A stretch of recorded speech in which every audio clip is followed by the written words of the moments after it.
how I ruined my Umrah and how you can save yourself from making the same mistake. Assalamu alaikum, this is your brother Mohammad Arshad, and in this video I wanted to share with you how my first ever Umrah was destroyed. And I think there's so many important lessons in this. So anyway, before we get started, I just wanted to say that we release videos every single day. If you're watching this on social media, you're probably missing out some good stuff, right? Because of the time that you come online or sometimes at what time we post. And so therefore, I'd really recommend that notification as well. So let me tell you about my first ever Umrah, right? So this is like the year 2003. Maybe some of you weren't even born, right? And I'm thinking about going on an Umrah, and I'm like, just graduated from university. I'm like, I've got to go on Umrah. I've kind of started practicing. I want to do this, right? So I decided to go, and I call up the travel agents. In those days, there wasn't really much of an internet, right? I call up the travel agents and I speak to them and I say, right, I want to go on Umrah. And the guy says, right, very simple, flights, no problem, accommodation. Tell me, when it comes to your accommodation, do you want 5-star and far, meaning it's far from the Haram, right, from the Kaaba, or do you want close and grimy, like horrible, right? So 5-star and far, or close and grimy. And me, I prefer like nicer things. So I said, look, I don't mind if it's a little bit far. Like, how far are you talking? He's like, oh, I don't know, 500-600 meters. I'm like, okay, that's fine. As long as it's 5 stars, as long as it's like nice, that's no problem, right? So the guy's like, yeah, it's going to be super nice. It's like 5-star, it's perfect. It's exactly what you want. If it was close, it'd be grimy. I said, okay, fine. So anyway, get ready, go to Medina, fly out to Medina first. I actually booked online an Intercontinental hotel for Medina. It was beautiful. And, 5-star, really close to the Haram, perfect. Okay. Now, when we get to the time to put my ihram on in Medina, and we then drive to Mecca, right? So I've got my ihram on, like mentally I'm prepared, I'm reading my adhkar, I'm doing everything, this, right? We get to Mecca, and by the way, I'm fasting at this point, right? I decided to go in Ramadan, which is an amazing time to go, but I'm fasting and I'm kind of like, getting to Mecca. We get to Mecca and we cannot find the hotel. Like, I'm with someone who is from Saudi and they can't find the hotel. Like, no one knows about this hotel. And we're looking everywhere, we're looking. Cannot find the hotel. Even the taxi driver, he didn't have a clue. So I'm starting to get worried now. I'm like, how can this be a 5-star hotel when no one has ever heard of it? Anyway, eventually, after loads of time of waiting, alhamdulillah, like, we found the hotel. So we go to the hotel, enter the hotel, and it's down some back alley, and it's far away from the Haram, and it's like a small back alley. I go into it, and there are people sleeping all over the lobby. So you imagine, like, it's a big hall, and there's people sleeping everywhere. And then I go to the reception, and there's nobody at reception. So I'm like ringing the bell, I'm waiting, and I'm asking, and I'm with one of my cousins. We both decided to do Umrah together, and I can't find anyone to help us. So at this point, I'm thinking, what on earth is going on, right? Like, there's people sleeping in the lobby, and there's no one here working at the hotel. So I'm trying to phone England at some crazy cost, like the travel agent, like, what's going on? Why is there nobody here? This and that.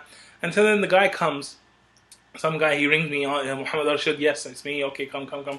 He comes, he starts showing me the room, and the room was terrible. Just like the hotel, it was terrible. Like, literally, it was just like some old beds, and there was one little fridge in the middle of it, and absolutely nothing else. It was like terrible.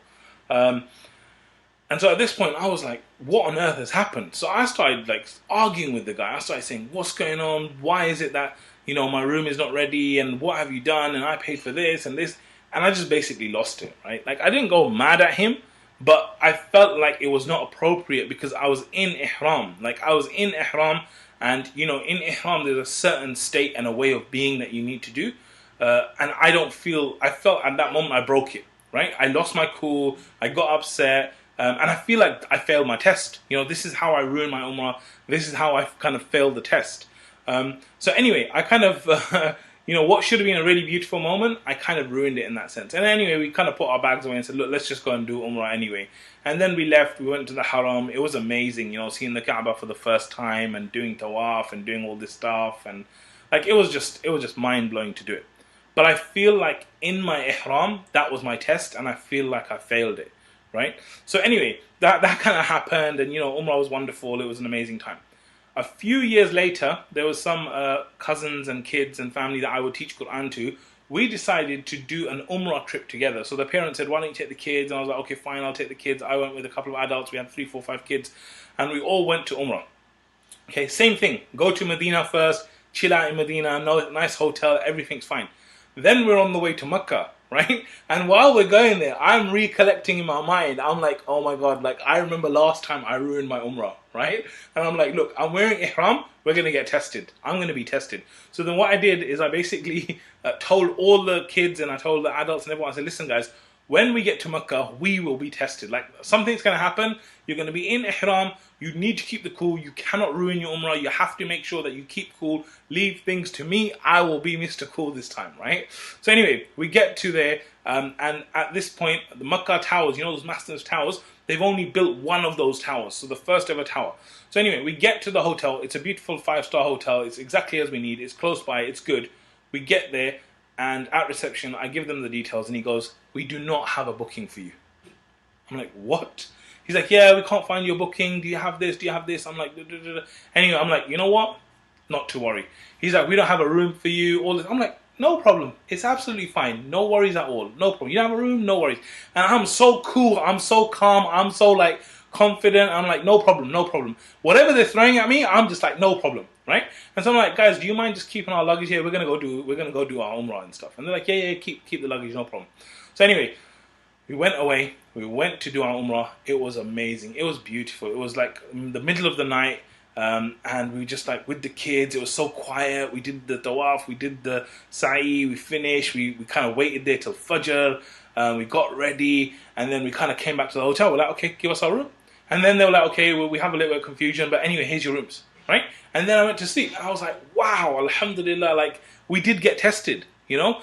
And there's some big lessons from this story. And this is why I'm telling you the story, because I really want you to save yourself from making some of the mistakes and learn some of the bigger lessons.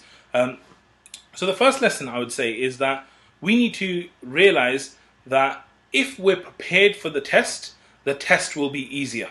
If you're prepared for the test will be easier. So the second time around, because I was prepared, it was much easier. And I wish people had like told me in those days that, look, this is going to happen. So as human beings, we need to realize that there's certain situations that you're going to enter, you will be tested. And you know also that there's certain topics that you will be tested. I always say, Allah does not test me with aubergines. Like, I'm not really a big fan of eating aubergines. So Allah doesn't test me by depriving me of aubergines and I'm like, oh my God, that's a huge test. No. I get tested with chicken. I love chicken. So if I don't have chicken, then it's a test. So you know what your trigger tests are, right? What are the things that might actually get you in that way? So think about the tests and realize that these tests, if you prepare for them, even mentally, just going through, okay, this is going to happen and this is the way I'm going to deal with it, even that can really help you to do much better when it comes to these tests that you go through. So that's the first thing. Be prepared to be tested and the test will be easier. The second thing that I want to share with you is learn from the things that happen to you to improve yourself and your life. Learn from the things that will happen to you to improve yourself and your life. Okay, so I'm like complete now. I feel complete with my first Umrah. Like I was younger then, I didn't have that much Islamic knowledge and I wasn't patient and I accept that I was that. And I don't see it as a big issue. Why? Because the second time round I went, I actually learned from my first experience.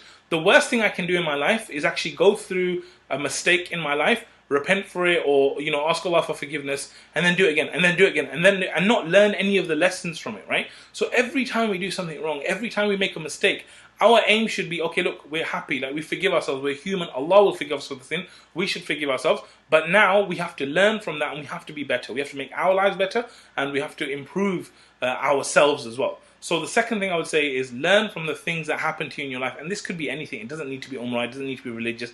It could be anything that happens in your life, right? The third thing I would say is be careful of your shoulds. Be careful of your shoulds. What do I mean by your shoulds? A lot of the problems that came up were because of your expectations, because of the expectations we hold.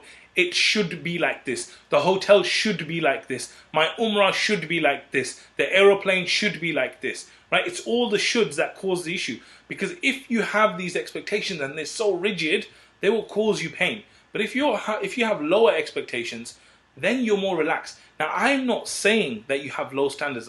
Muslim mastery, for example, is all about the opposite. It's about having high standards and achieving high results as well. But what I'm saying is that once you give your full effort, if you don't get exactly what you want, then still you need to make sure that you're careful of these shoulds and you're careful of your expectations, because unfulfilled expectations, these are the things that make you feel miserable, right?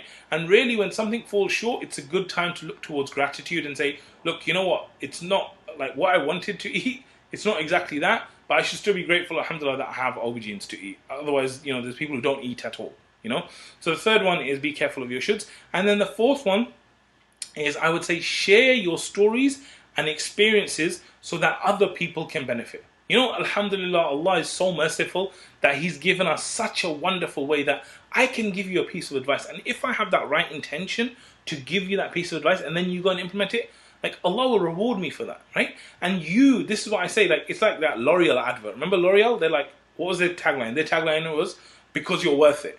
And I really have this deep belief that we as human beings, we've gone through so many different experiences. I don't care who you are, I don't care how practicing you are, I don't care, where you live or anything. But in your life, you've been through experiences and you've learned and you've improved. And those things, if you can share those with other people, you actually make the human race better overall, exponentially, in a faster way, because you shared an experience with which other people don't need to go through now, and they're better through your experience and through your mistakes. So the thing I would say is, make sure that you share your experiences and share your stories, and don't be like, this is something very embarrassing for me to talk about, how I ruined my Umrah. But at the same time, I would never ever want this to happen to anyone else, and that's why I decided to share it with you. So just to recap, what are the lessons that I said from this story? The first is, be prepared for the test, and the test will be easier, right? And realize what your trigger points are for the test. Second thing is, learn from the things that happen to you and make sure that you improve yourself and improve your life. The third thing is, be careful of your shoulds. All the high expectations that you have, the unfulfilled expectations, be careful of them, because they will make you feel miserable. And then the fourth thing is to share your story so that other people benefit from your experiences and get there without the pain that we went through. So once again, guys, Jazakumullah khair for watching, and inshallah I will see you on the next one. Assalamu alaikum wa rahmatullah.